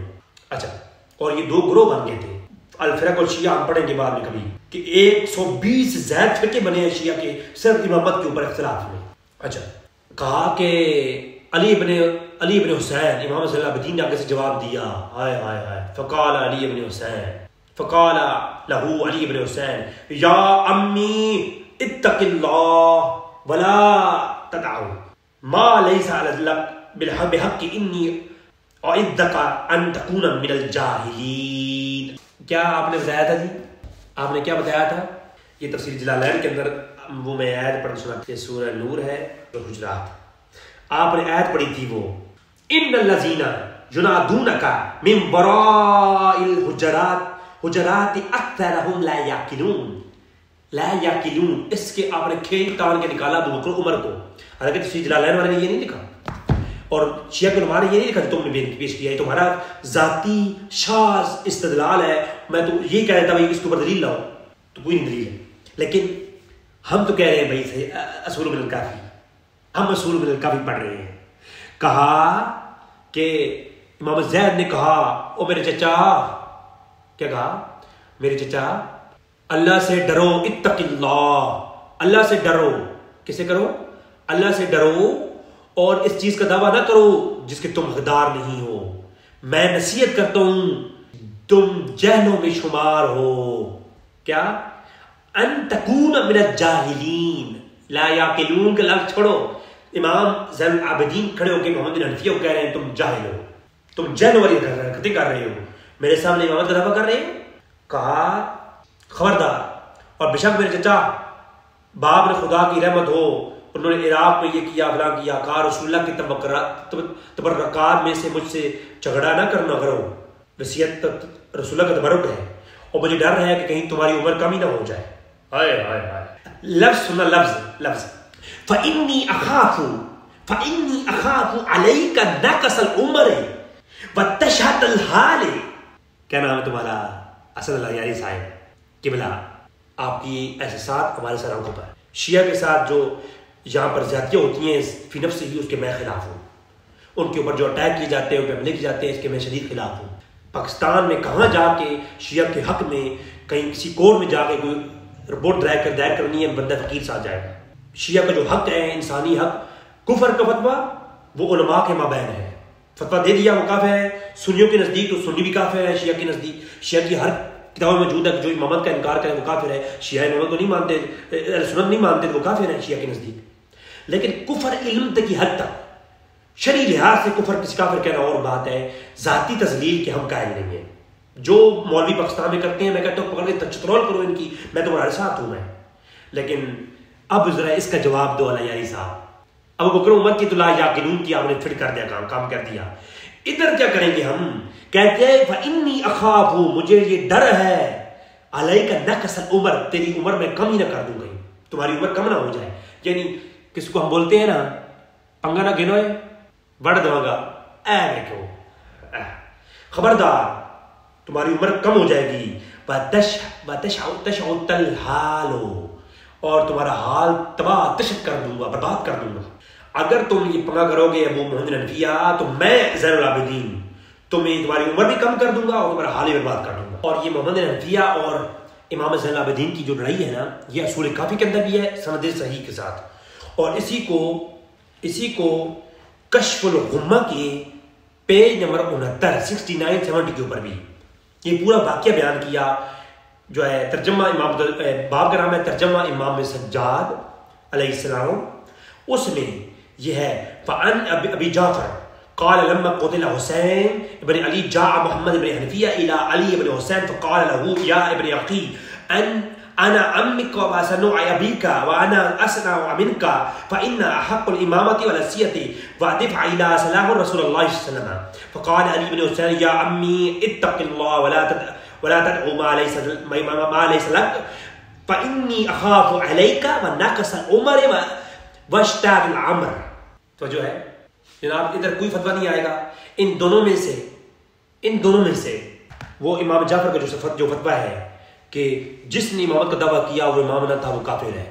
اور قرآن کی وہ آیت کریمہ کہ بروز قیامت ان کے چہرے کالے ہوں گے, بروز قیامت ان کے چہرے کالے ہوں گے, ذرا بتانا وہ اور وہ اللہ پر جھوٹ باندھنے والے ہوں گے, ان دونوں میں سے وہ کون ہے؟ یہ جناب بتائیں گے اللہ یاری صاحب. اب امام حسین کی جو وصیت ہے جس میں محمد بن حنفیہ کو امام کہا گیا, وہ میں آپ سے پڑھ کے سنانا چاہتا ہوں. ایسا یہ ہے میرے پاس پیج نمبر کتاب الحجت, پیج نمبر 227 کتاب الحجت, الشافعی ترجمہ اس کا. امام جعفر صادق سے مروی ہے کہ جب جناب علی علیہ السلام کی وفات کا وقت قریب آیا تو کمبر سے فرمایا کہ کوئی آل محمد سے کوئی ہے تو اس کو بلاؤ. اللہ کے رسول کے فرزند بہتر جانتے ہیں کہ کس کو بلانا ہے. جہاں تک کہا فرمایا جا کر محمد حنفیہ کو بلا کے لاؤ. علی بنے مولا علی کے وفات کا وقت جب قریب آیا تو اس کی بحث ہو رہی ہے. امام حسین علیہ السلام نے بلایا, جو ہے نا امام حسین علیہ السلام بھی وہاں موجود تھے, تو بلایا گیا محمد حنفیہ کو. تو امام حسین علیہ السلام نے ان سے کہا کہ جلدی آئیے. تو جب یہ بات کہی تو محمد حنفیہ نے اپنے جوتوں کی تسمیں باندھے بغیر بھاگ پڑے, حتیٰ کہ امام حسین کے پاس پہنچے تو کہا کہ اے محمد حنفیہ. کون کہہ رہے ہیں؟ امام حسین کہہ رہے ہیں اصول کافی پڑھ رہا ہوں, انشاءاللہ چنگا پڑھ لگے گا, تو پریشان نہ ہونا انشاءاللہ, کوئی بندہ پریشان نہ ہو, پڑھ چنگا لگے گا انشاءاللہ. ملیاری صاحب کے ساتھ جلدی گفتگو بھی ہماری ہوگی. ہم تو کسی کی توہین نہیں کرتے, نہ لڑائی کرتے ہیں, پیار محبت سے انشاءاللہ علمی گفتگو کریں گے. تو کہا محمد حنفیہ کو جب بلایا تو امام حسین نے کہا تم چراغ ہدایت ہو، اپنی ہدایت کو بانٹتے رہو، اور تم ظرف علم ہو، علم کو بانٹتے رہو۔ اور اے کہا محمد علی خیال کرنا حسد میں نہیں پڑنا، نصیحتیں فرمائی، امام حسین نے کافی نصیحت فرمائی، اور کہا کہ اے محمد حنفیہ تم پر کبھی شیطان قابو نہ پائے گا۔ اب بتائیں کوئی یہ کہے کہ محمد حنفیہ پر شیطان نے قابو کیا، کچھ ٹائم کے لیے انہوں نے اس طرح کے اختلاف کیا تھا، تو ہم کہیں گے جی تو امام حسین نے کہا تھا کبھی محمد حنفیہ پر تو شیطان قابو پا ہی نہیں سکتا۔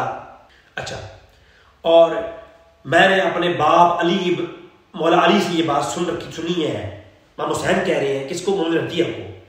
میں نے اپنے باپ علی سے یہ بات سنی ہے کہ یوم البصرہ یعنی جنگ جمل کے اندر مولا علی فرما رہے تھے یاد رکھو لوگو، اگر تم چاہتے ہو تو میں تمہیں آگاہ کر دوں کہ جو دنیا اور آخرت میں مجھ سے نیکی کرے اس کو چاہے کہ میرے بیٹے محمد ابن حنفیہ سے بھی نیکی کرے۔ مولا علی فرمایا کرتے تھے جو مجھ سے نیکی کرتا ہے اس کو چاہے کہ محمد بن حنفیہ سے بھی نیکی کرے۔ اے محمد بن حنفیہ، میں حسین ابن علی تمہیں نصیحت کرتا ہوں کہ جب اتنی نصیحتیں کرنے کے بعد کہا کہ کیا کیا تھا امام حسین نے، یا محمد بن علی، کہ ان الحسین ابن علی بعد وفات نفسی و مفارقتی و روحی و جسمی و امام من بعدی فعند اللہ جل اسمہ فی الکتاب۔ کہا کہ اے امام حسین نے یہ کہا کہ میرے بعد میری وفات کے بعد تو میرے روح بھی ہے، جسم بھی ہے، اور میرے بعد تو امام بھی ہے۔ کون؟ محمد بن حنفیہ، اصول من الکافی ہے یہ۔ اب محمد بن حنفیہ امام اور زین العابدین جن کو امام سجاد کہتے ہیں، شیعہ کا جو یہ امام ہے یہ تیسرے امام شیعہ کے تیسرے امام جو ہے امام مولا علی، امام حسین، امام حسن، اور پھر چوتھے امام ہے۔ تو یہ کیا ہے؟ امام سجاد اللہ کا کے بروز قیامت ان کے چہرے کالے ہوں گے، اللہ پر جھوٹ باندھنے والے ہوں گے، اور وہ کافر ہے امام جعفر اور امام باقر کے فتوے کے مطابق، اصول کافی کے مطابق۔ ذرا بتانا مجھے امام سجاد کافر ہے یا محمد بن حنفیہ کافر ہے؟ پر جو ہے یہ تو بتانا پڑے گا، تو جو ہے نا فضول چیز ہے، ایک بات آپ نے نکالی اس کے اوپر آپ فتوی جاری کرنے لگ جائیں گے، فضول چیز ہے۔ امام تقی کا انتقال ہو گیا، امام تقی کا، تو جنازہ ابھی موجود تھا، کہتے ہیں رسول اللہ کا جنازہ پڑا ہوا تھا تو بنو ثقیفہ کے اندر بکر عمر اکٹھے ہو گئے تھے، تو یہ کام تو اہل بیت نے بھی کیا ہے۔ حالانکہ وہ ایک الگ بحث ہے کہ جنازہ پڑ جانے کے بعد خلافت کے اوپر جو بحث شروع ہوئی صحابہ کرام میں، اس میں سب شامل تھے، وہ بعد کا مسئلہ ہے، ابھی وہ ایک الگ ہماری بحث ہوگی۔ لیکن اگر صرف وہ اعتراض وہاں پہ فٹ کریں تو یہاں بھی کر لیں۔ امام تقی کا انتقال ہوا، جنازہ بھی موجود تھا کہ امامت کا اقرار جو ہے نا کئی لوگوں نے جناب امام علی نقی کی جو ہے نا ان کی خلافت کے لیے اکٹھے ہو گئے، ابھی جنازہ پڑا ہوا تھا، لوگ 200 لوگوں نے بیعت بھی کر لی امام علی نقی کی۔ اور خیرانی کا باپ کہتا ہے، خیرانی اس کا روایت راوی ہے، وہ کہتا ہے میرا باپ جو تھا وہ جو ہے اس نے کیا کیا کہ امام محمد التقی کے پاس گئے۔ امام محمد التقی جو ہے ان کی جو ہے نا وہ بیمار حالت میں تھے، تو امام علی نقی کے پاس میرے والد خیرانی کہتا ہے میرا باپ گیا تو کہا کہ میرے جو باپ ہے محمد التقی، ان کے بعد خلیفہ اور امام میں ہوں، لیکن یہ بات راز کی ہے، میرے بال مجھے کہیے کسی اور کو مت بتانا۔ ایک احمد نام کے شخص نے یہ باتیں کان لگا کے سن لی۔ اب احمد ابن محمد جو ہے اس نے کیا کیا، اس نے وقتی طور پر معاملہ خاموش کر دیا، کسی نے کوئی بات نہ کی۔ ان قریب امام محمد تقی کا انتقال ہو گیا، اب بھی جنازہ موجود تھا کہ لوگوں نے نہ بیعت کرنی شروع کر دی، کوئی کسی لڑائی جھگڑے شروع ہو گئے۔ اب ایک بہت بڑے ایک وڈیرا آدمی تھا جس کا نام تھا محمد ابن الفرج، اس کے گھر میں نا ایک پنچایت بٹھائی گئی۔ تو خیرانی کہتا ہے میرے باپ کو بلایا گیا تو میرے باپ نے کچھ رکے اٹھائی ہوئی تھے اور جا کر کہے کہ جی میرے پاس رکے موجود ہیں امام محمد تقی کے، کہ میرے بعد جو خلیفہ ہوگا وہ امام علی نقی ہوگا۔ اس پہ بحث شروع ہو گئی، 2 گروہ بن گئے۔ جب لڑائی جھگڑا جاری تھا محمد ابن الفرج کے ڈیرے پر، تو اب امام علی نقی کا گواہ پیش کرنے کے لیے کہا کہ احمد تم آؤ، جو تم نے صبح کی باتیں سنی تھی نا، تم گواہ ہو اس ٹائم۔ تو جب اس بات کی امام محمد تقی کی وصیت جو امام علی نقی کو کی گئی تھی اس کو میرے باپ موجود تھا اور کان لگا کے احمد نے سنا تھا، احمد محمد نے، تو احمد کو کہا کہ تم آگے گواہی دو، اس نے کہا میں گواہی نہیں دیتا، جاؤ، گواہی سے مکر گیا۔ اب جب گواہی سے مکر، محمد الفرج کے جو جناب جو بہت بڑا رئیس تھا قوم کے رؤسا محمد ابن الفرج، اس کے ہاں یہ گفتگو ہوئی، رکے لے کر پہنچے امام خرانی کا باپ پہنچا جو گواہ تھا، اور محمد علی تقی جو ہے وہ جو ہے ملامہ امام علی نقی امام محمد تقی کے مرنے کے بعد اپنی وصیت منوانے کے لیے رکے لے کر کے خرانی کے باپ کو گواہ پیش کیا۔ خرانی نے کہا جی یہ رکے ہیں، لوگوں نے کہا بھائی رکے تو کوئی دلیل نہیں ہوتی کہ محمد علی تقی جو ہے وہ امام ہو گئے، کوئی اور دلیل دو۔ تو انہوں نے کہا کہ احمد سن رہا تھا، وہ گواہ ہے، کہو احمد کو بلاؤ۔ احمد گواہی دینے سے مکر گیا، احمد تھا وہ گواہی دینے سے مکر گیا، اور احمد ابن محمد جو ہے اس نے گواہی دینے سے انکار کر دیا۔ تو اب جناب معاملہ بڑا خراب اور درمیان میں چوچا ہوتی رہی، آخر میں جا کر کے بڑی مشکل کے ساتھ نا امام ابو جعفر عائشی کہتے ہیں کہ اس پیغام کا گواہ کوئی اور بھی ہے، تو اس طریقے سے لوگ اکٹھے ہوئے اور امام نے گواہی کی بنیادوں پر محمد علی تقی کو جو ہے نا وہ امام علی نقی کو امام تسلیم کیا گیا۔ اور احمد سے پوچھا کہ تم کیا چاہتے ہو، تم نے کیوں نہیں گواہی دی؟ کہا میں چاہتا ہوں کہ امام عرب ہو عجم نہ ہو، تو اجمی کیوں یہاں اکٹھے ہو رہے ہیں؟ بھائی وصیت کے اندر عربی میں کیا واسطہ ہے؟ اس کا مطلب ہے امامت جو تھی وہ کوئی منسوس ہوتی تو یہ لڑائی نہ ہوتی۔ وہ کہتے ہیں بھائی منسوس اللہ کی طرف سے منسوس ہے، یہ ہوگا موجودہ چپ کرو اور اکٹھے ہو جاؤ۔ یہ تو کہہ رہے ہیں بھائی اجمی نہ بنائے، وہ عربی بنا رہے ہیں، بس لوگوں نے پھر امامت تسلیم لا۔ اب آپ مجھے بتائیں کیا کریں؟ اچھا ایک اور بہت مزے کا والا، اتنی زبردست بات کہ مزہ آئے گا انشاءاللہ۔ امام نفس الزکیہ، بہت زبردست والا ہے، سنیں ذرا، میں شارٹ کٹ میں دوں گا اس کو۔ امام جعفر صادق نے فرمایا جب میرے غیر کو مجھ سے زیادہ طاقت والا پاتے ہیں تو آپ میری ضرورت ہی کیا ہے پھر؟ یعنی آپ ذرا توجہ فرمائیں کہ روایت شروع پاس ہوتی ہے کہ علی ابن حسین کی پوتی ختیجہ کے پاس ان کی بھانجی کی تعزیت کے لیے لوگ آئے ہوئے تھے، راوی کہتا ہے ہم بھی گئے ہوئے تھے، تو وہاں پر عبداللہ ابن حسن بھی تھے اور موسیٰ بھی تھے، اور سارے اہل بیت حسنی اور حسینی سارے اکٹھے تھے۔ یاد رکھیں یہ جنگیں ساری حسنی حسینی کے درمیان میں ہیں۔ اچھا امام موسیٰ ابن عبداللہ نے کہا کہ میں تم کو ایک عجیب بات سناتا ہوں۔ موسیٰ ابن عبداللہ کون ہے؟ اچھا موسیٰ ابن عبداللہ جو ہے یہ موسیٰ ابن عبداللہ امام حسن کی اولاد سے ہیں۔ انہوں نے کہا کہ میں عجیب بات سنتا ہوں کہ میرے باپ نے محمد ابن عبداللہ کی امامت کے معاملے کو اٹھایا تو اپنے اصحاب کو جمع فرمایا، ٹھیک ہے؟ وہ کہتے ہیں کہ محمد بن عبداللہ یہ نفس الزکیہ جن کو کہا جاتا ہے۔ محمد بن عبداللہ کا چہرہ کیا ہے؟ محمد بن عبداللہ جو ہے محمد ابن عبداللہ معاذ ابن حسن المثنى ابن حسن ابن علی ابن ابو طالب، یعنی امام حسن کے بیٹے حسن المثنى، ان کے آگے بیٹے عبداللہ معاذ اور ان کے آگے بیٹے محمد جن کا نفس الزکیہ لقب ہے، وہ محمد ابن عبداللہ نفس الزکیہ۔ تو انہوں نے لوگ اکٹھا کر لیا اس معاملے میں بغیر امام جعفر صادق کے میرے لیے کامیابی نہیں ہو سکتی تھی۔ تو اب نے کیا ہوا کہ امام جعفر نے کہا کہ میں تم سے بڑا ہوں اور یہ جو ہے میں امامت کا زیادہ حقدار ہوں اور اللہ نے مجھے وصیت دی ہے تو اور کسی فرد کو نہیں ملی۔ تو اب جو ہے یہ اختلاف بڑھتا گیا اور اصحاب اختلاف اتنا ہوا کہ قریش کے دو تین لوگ آپس میں لڑنے لگ گئے یہ پاس میں۔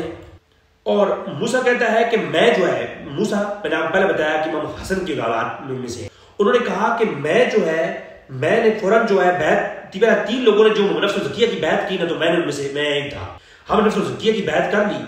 بعض لوگوں نے بیعت نہ کی، کسی قریش نے اختلاف کر دیا، کسی انصاری نے اختلاف کر دیا، اور نہ کوئی عربی نہ کوئی مشورہ، کوئی کچھ نہیں۔ اور محمد کو نفس الزکیہ کو عیسیٰ ابن زید ابن علی ابن حسین امام زین العابدین کا جو بیٹا زید تھا جن کا میں نے واقعہ سنایا کہ وہ امام جعفر سے لڑتے ہیں، ان کے بیٹا تھے کون تھے؟ عیسیٰ، امام زین العابدین کے پوتے عیسیٰ۔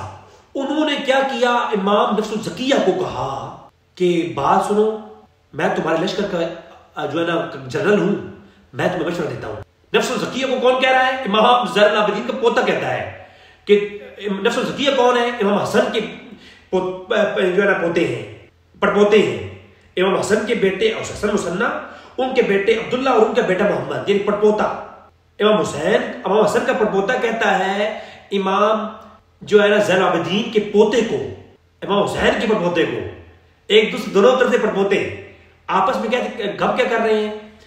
امام نفس زکیہ کو امام زین العابدین کے پوتے نے کہا کہ میں تمہارا جنرل ہوں، کہ ایک کام کرتے ہیں، تم اپنے رشتہ داروں کو اپنی بیعت پہ آمادہ کرو، اے محمد نفس زکیہ، اگر وہ قبول کریں تو ٹھیک ہے، ورنہ نرمی سے کام نہ لو، ایک دو کو پکڑ کے مارو نا تو سب صحیح ہو جائیں گے، سختی سے کام لو۔ اب محمد نے کہا کہ پھر کیا کیا جائے؟ کہا سب سے پہلے امام جعفر کو پکڑ لو، امام جعفر مان گیا تو ساری مان جائیں گے۔ اب امام جعفر کے پاس پہنچے، اب توجہ کرنا ذرا، اصول کافی پڑھ رہا ہوں۔ امام جعفر کے پاس پہنچے نا، اے عبداللہ، میں محمد بن عبداللہ نفس زکیہ یہ بات کہتا ہوں کہ میری بیعت کر لو، تمہاری جان بخش دوں گا۔ ہاں جی، میں تمہاری جان، اے امام جعفر صادق، میں تمہاری جان تجھے بخش دوں گا، میری بیعت کر لو۔ کون کہہ رہا ہے؟ امام حسن کا پڑپوتا کہتا ہے امام جعفر صادق کو، ہے جی۔ امام زین العابدین کے پوتے جعفر، ان جعفر کے امام جعفر کا باپ محمد باقر، پھر ان کا باپ علی ابن حسین زین العابدین، ان کا باپ حسین۔ اب امام حسین کی اولاد، امام حسن کی اولاد آمنے سامنے، اور امام حسین، امام جعفر کو کہتے ہیں محمد نفس زکیہ، جن کو آل بیت کا مہدی کہا جاتا ہے، کتاب شیعہ بھی بھری پڑی ہے۔ کہا کہ اگر بیعت کرو گے تمہاری جان بخش دوں گا، اور اگر بیعت نہیں کرو گے اپنی جان محفوظ، تمہاری اگر بیعت کر لو گے جان محفوظ رہے گی اور اولاد کو محفوظ رکھیں گی۔ میں تمہاری جان جو ہے نا اے چچا، تمہاری جان بخش دوں گا، اور تمہارا جناب والا اولاد کو بھی چھوڑ دوں گا، اور تمہیں تکلیف بھی نہیں ہوگی، ورنہ بڑی تکلیف دوں گا، اور دی پھر۔ اب جناب انہوں نے کہا کہ اے بھتیجے نفس زکیہ، چھوڑو، میں بڑھے سے کیا نکالتے ہو، جاؤ کسی اور کو جا کے پکڑو۔ تو کہا، محمد نے کہا کہ آپ میری بیعت کے بغیر آپ کا چھٹکارا نہیں ہے، بیعت کرنی ہوگی ہر حال میں۔ امام جعفر نے کہا میں چلا جاتا ہوں جنگل میں جنگل میں جا کے رہ لیتا ہوں، تم کیوں مجھے جنگل میں جانے کو گوارا ہے، کیوں میری بیعت سے تمہیں کیا فائدہ ہوگا؟ ایک بوڑھا آدمی ہوں، کروں نہ کروں ایک ہی بات ہے۔ اچھا، اب محمد نے کہا اللہ آپ کو میری بیعت کرنا ہوگی، واللہ آپ کو میری بیعت کرنا ہوگی، چاہے باخوشی کریں یا چاہے کراہت کے ساتھ کریں۔ خوشی کریں گے تب بھی ٹھیک ہے، اور اگر سختی سے کریں گے تو اس میں آپ کی تعریف نہیں ہوگی، کریں تو ویسے پڑے گی۔ کہتے ہیں علی علیہ السلام نے ابو بکر کی جو بیعت کی تھی کراہت کے ساتھ کی تھی، بے کراہتی، تو یہاں پر بھی کراہت کے ساتھ نا بات سمجھ آ رہی ہے نہیں آ رہی؟ تو کہا کہ اگر خوشی سے کرنی ہے کر لیں، ورنہ امام جعفر، امام صادق، میری جو ہے نا دل چاہے تو کر لیں کراہت کے ساتھ۔ اور امام جعفر صادق نے انکار کر دیا۔ جب امام جعفر صادق نے کیا انکار، ٹھیک ہے، اب دیکھیں وہ یہ کیا ہوا، یہ کہ کہا کہ اسے اٹھا کے قید میں ڈال دیا، اٹھا کے قید میں ڈال دیا۔ اور عیسیٰ ابن زید نے کہا قید خانہ تو خراب ہے یار، قید خانے کا بہت برا حال ہے، اور اس میں تالا بھی لگ سکتا، کہیں بھاگ نہ جائے، بوڑھا باہر بھاگ نہ جائے، امام جعفر کے بارے میں، اور بڑے سخت لفظ۔ کہا کہیں قید خانے سے بھاگ نہ جائے، کہا کہ پھر کیا کریں؟ کہا قید خانے سے کہیں بھاگا نہ جائے، مجھے ڈر ہے، تو کیا کرتے ہیں کہ کہیں اور جناب اعلیٰ مخبار میں قید کر دو۔ اس طرح زید نے کہا کہ وہ ایک مخبار بنائی ہوئی ہے نا، وہاں پہ قید کر دو، یہ جیل میں مت ڈالو کہیں بھاگ نہ جائے، ٹھیک ہے۔ اب صفحہ نمبر 47 پہ آ جائے، 347۔ پھر کیا ہوا؟ امام کو قید کر لیا گیا۔ امام جعفر نے کہا کہ جو کچھ کہوں گا اس کی تصدیق ہو جائے گی، میں تمہارے بارے میں پیشن گوئیاں کروں گا تو تمہارے لیے وہ سچی نکلیں گی، تم ذلیل و خوار کیے جاؤ گے، تمہیں ایک شخص تیر مارے گا، تم یوں ہو جاؤ گے۔ وہ ایک امام جعفر نے اس کی پیشن گوئیاں کی غیب کی عالم سے۔ تو آگے سے عیسیٰ بن زید نے کہا اگر اب تم امام جعفر کچھ بولے نا میں تمہارا منہ توڑ دوں گا۔ جی امام ابو بکر عمر نے آواز بلند کی، لا یاقلون ہو گئے، اور یہ قرآن کی بدترین مذمت ہے۔ ادھر بھی تو بولو نا کچھ، ادھر کیا ہے کہ میں تمہارا منہ توڑ دوں گا امام جعفر۔ کہہ کون رہا ہے؟ عیسیٰ بن زید۔ جی جی، اب عیسیٰ بن زید کون ہے سرچ کیجیے گا، میں نے پہلے بتا دیا۔ اچھا، اب معاملہ یہاں رکا نہیں، بحث بس ہوئی، قید کر لیا گیا، بھوکا رکھا گیا، پیسہ رکھا گیا، اور بڑا ہی ظلم کیا گیا امام جعفر کے ساتھ۔ کس نے کیا؟ امام نفس زکیہ نے کیا، اور جو جنرل تھا دوسرا اس نے کیا، جناب والا موسیٰ بن عیسیٰ بن زید نے۔ اب کیا ہوا کہ کہا قید کر کے ایسی سختی کرو، امام محمد زکیہ نے کہا کہ بابے جی کو لگ پتہ جائے۔ اور پھر کیا ہوا کہ محمد نے کہا کہ کہ اسماعیل ابن عبداللہ بن جعفر ابی طالب کے پاس چلے گئے. انہوں نے کہا کہ چلو جی امام جعفر نہیں مانے تو کوئی بات نہیں. اسماعیل ابن عبداللہ ابن جعفر طیار مولا علی کے مولا ابو طالب کے 2 بیٹے جو ایک جعفر طیار ہیں مولا علی ہیں. تو جعفر طیار کی جو اولاد ہے عبداللہ، پھر عبداللہ کے آگے بیٹے ہیں اسماعیل. وہ بڑے بزرگ آدمی تھے، بہت ضعیف تھے اور اللہ کے بہت بڑے ولی. وہ جو ہے نا وہ بھی جو ہے ایک جگہ تھے تو ان کے پاس چلے گئے نفس الزکیہ. کہا کہ امام جعفر مانے نہیں ہیں تو وہ بڑے بزرگ ہیں، ان کی لوگ بہت سنتے ہیں، ان کو اپنی طرف بیعت کروا لیتے ہیں تو ادھر سے بھی لوگ آ جائیں گے جعفری بھی. یعنی امام جعفر طیار کی جو اولاد ہے نا ان میں سے کچھ لوگ ہماری طرف آ جائیں گے. امام جعفر صادق سے تو نہیں آئے لیکن جعفر طیار کی اولاد جو ہے اس میں سے بھی اسماعیل اگر مان جائے تو بڑے لوگ ہماری بیعت کریں. تو وہ اسماعیل ابن عبداللہ ابن جعفر ابی طالب کے پاس پہنچے. وہ ایک بزرگ اور ضعیف تھے، ان کی ایک آنکھ بھی کمزور تھی، پیروں کی طاقت بھی ظاہر ہو چکی تھی اور لوگوں کے سہارے چلا کرتے تھے. ان سے بیعت طلب کی گئی. ظلم کی انتہا دیکھیں، یزید نے تو کوئی ظلم کیا ہی نہیں ہے. یزید نے کیا ظلم کیا ہے؟ یزید سے بڑے ظالم تو ادھر بیٹھے ہیں اگر آپ روایات کو مانیں تو.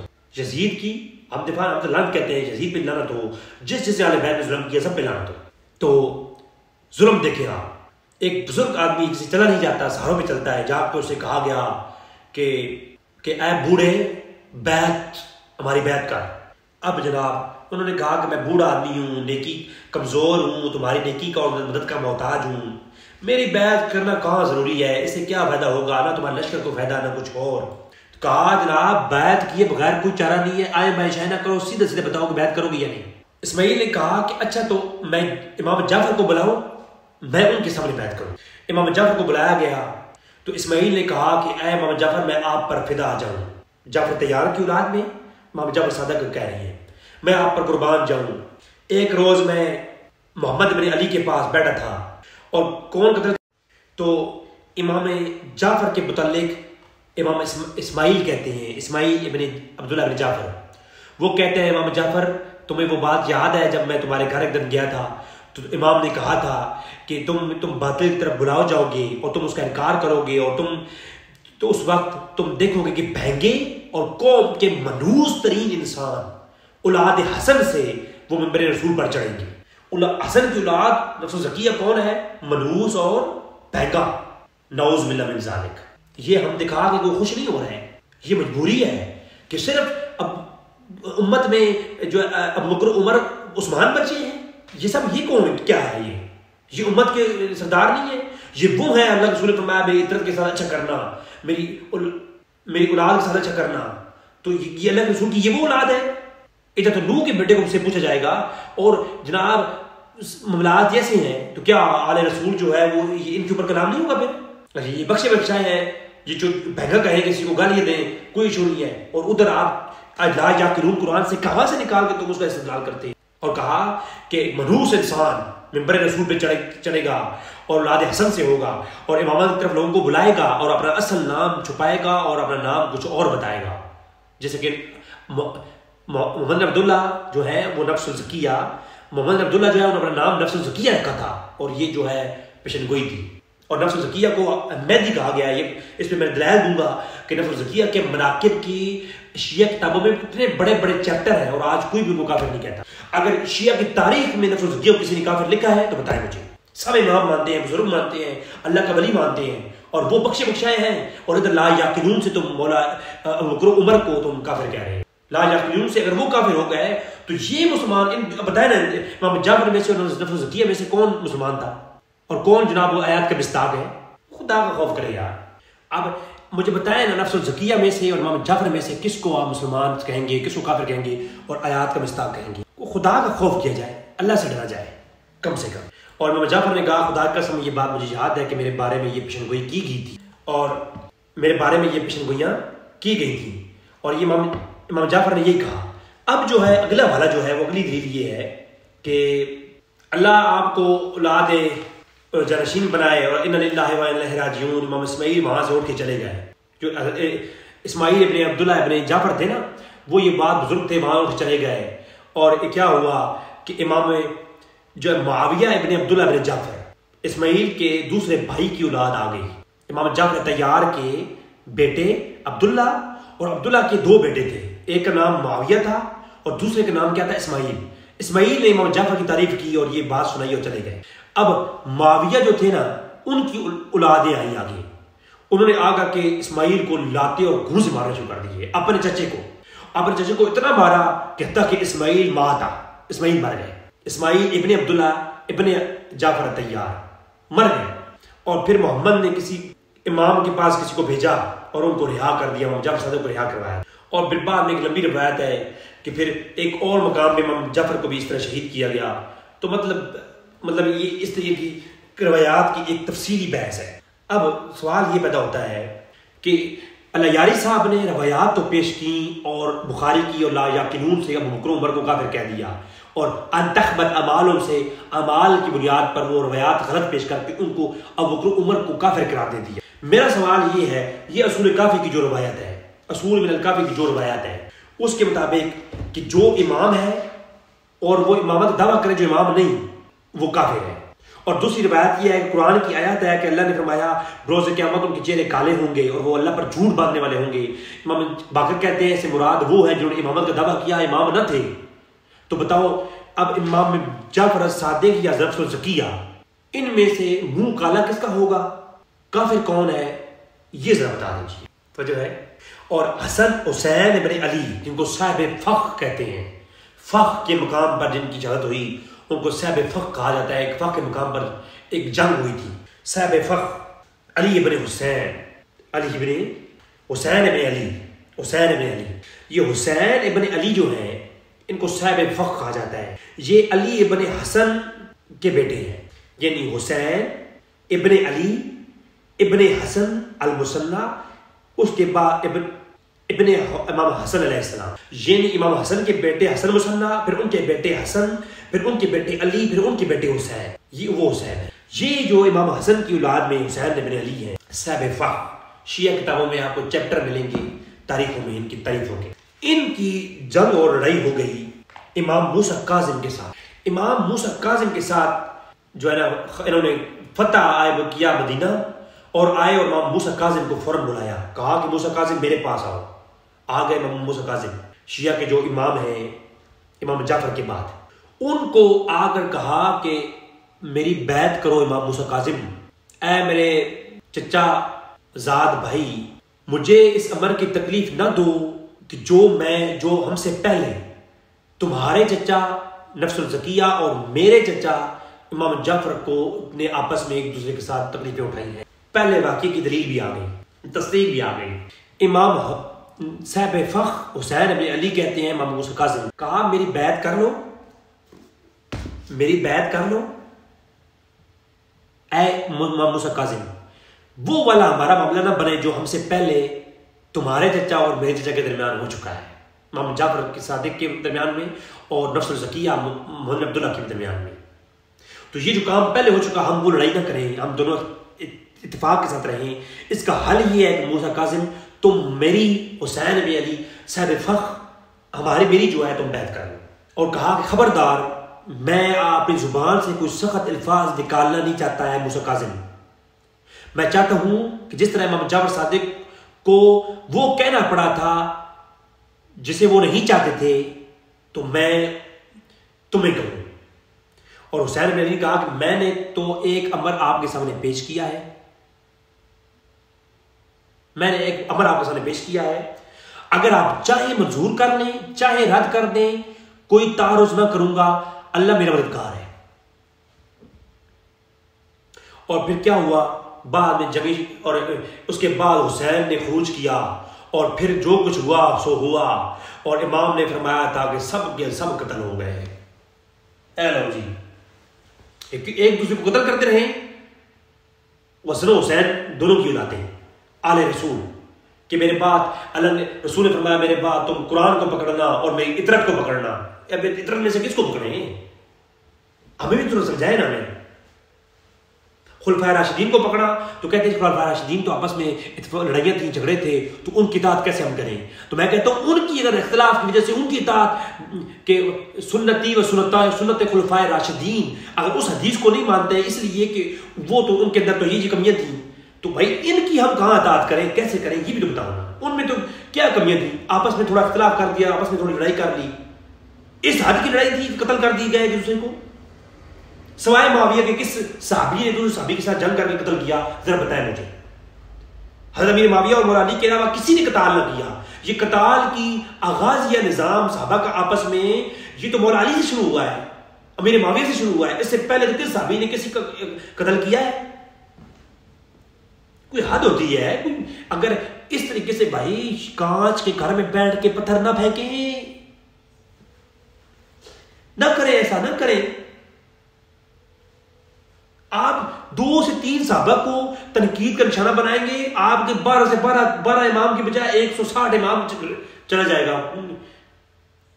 پھر کیا کریں گے آپ؟ اور پھر موسیٰ کاظم کو جب عبداللہ ابن حسن کا خط آیا, عبداللہ ابن حسن کا جو خط آیا امام موسیٰ کاظم کو, یہ ذرا سنیں.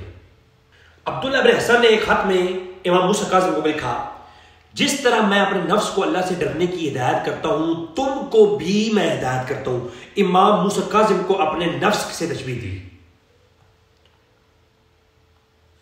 اور ہمیشہ نفس جو ہوتا ہے نا, وہ نفس الامارہ کو انسان یہ کہتا ہے کہ انسان بن جا.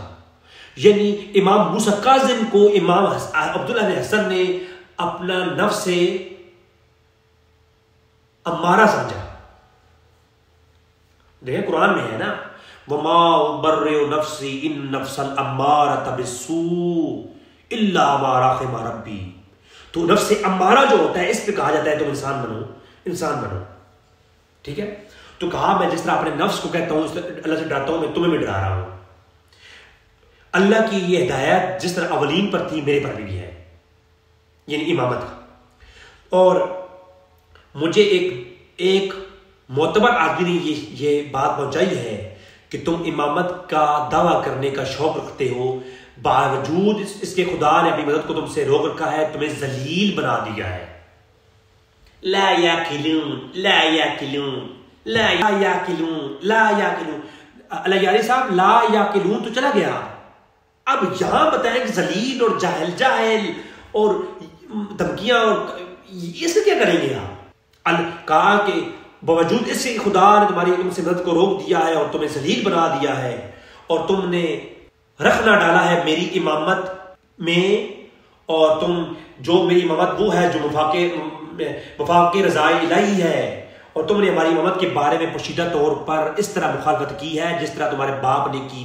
اے موسیٰ کاظم, جس طرح تمہارے باپ نے, جعفر صادق نے اور محمد باقر نے ہم سے مخالفتیں کی تھیں, تم نے بھی وہی کام کیا ہوا ہے, اور تم اپنی آرزو کو پھیلا رہے ہو. تم خواہشوں میں پھنس کر گمراہ ہو گئے ہو, اور میں تم کو اس چیز سے ڈراتا ہوں جس نے خود اللہ نے تم کو ڈرایا ہے. اور اس کے بعد موسیٰ کاظم نے جب جواب لکھا, اس نے لکھا کہ میں تمہیں تمہارے نفس سے ڈراتا ہوں, تم آگاہ کرتا ہوں ایک دردناک عذاب سے اور سخت عذاب سے جو میری طرف سے آئے گا.